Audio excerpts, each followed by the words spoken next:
A school can have a clear strategic plan and still teach everyone a different priority by what gets attention every day. That's the uncomfortable part. Most leaders know what matters. Instructional leadership matters, staff trust matters, middle leadership capacity matters, culture building matters, student agency matters. But then the week begins. A staffing gap opens, a parent concern escalates, a student incident needs attention, a compliance request arrives, a strategic meeting gets consumed by an operational issue, and none of that work may be trivial. But together, it teaches the organization where attention actually goes. Plans declare priorities. Attention reveals them. A plan can name what matters. Calendar can suggest what was scheduled. A meeting agenda can imply focus, but attention tells the deeper truth. What leaders return to teaches something. What leaders protect teaches something. What leaders interrupt teaches something. What leaders allow to drift teaches something too. Weck's work on sense-making helps explain this. Organizations make meaning through repeated cues and patterns. In a school, leadership attention is one of those cues. Staff notice what leaders return to. They notice what gets protected. They notice what interrupts the agenda. They notice what is said to matter and what actually receives attention. Attention is more than focus, it's credibility. If a priority is named but never protected, people learn something. If strategic work is scheduled but constantly displaced, people learn something. If escalation always wins the room, people learn something.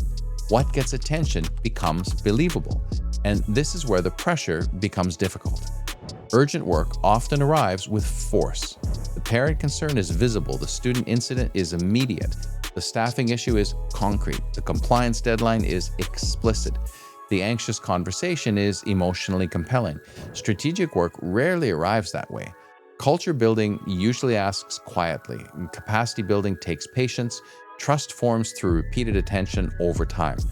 Kahneman helps explain why urgency captures attention so quickly. Under pressure, attention is pulled towards what is immediate, visible, and emotionally compelling. In schools, urgent issues often arrive with exactly those qualities. The most urgent claim is not always the most important one. It's often the most available one. And that is why every yes carries an unseen no. A yes to the staffing issue may be necessary, but the unseen no may be the coaching conversation that gets postponed. A yes to the operational problem in the strategic meeting may be understandable, but the unseen no may be the sense-making work the team needed to do. Every yes is an unseen no. So the practical move is not to manage the calendar more tightly, it's to make the hidden trade-off visible. The Attention Alignment Audit has 3 columns: stated priorities, what did we say mattered, actual attention, what received the leadership attention, and displacement cost, what lost attention as a result. And the 3rd column is the one most leaders need to see, because the displacement cost shows the unseen no inside the visible yes. It shows what attention quietly removed from the week. It shows where intention lost ground. And that leads to the leadership question. If someone only looked at where your attention went last week, what would they conclude your priorities were? Not your plan, not your intention, your attention. That question is not about guilt, it's about visibility. Because attention is where credibility goes. It's where culture forms, it's where intention becomes visible. Plans name intention, attention tests it. The work that matters most will not fight for space on its own. And these are the things leaders have to return to deliberately. They become real only when attention makes them real. I unpack this pattern more fully in the leadership paper, The Sustainability Myth, how great leaders protect what matters when everything is a priority. And you can download it through the link in the description.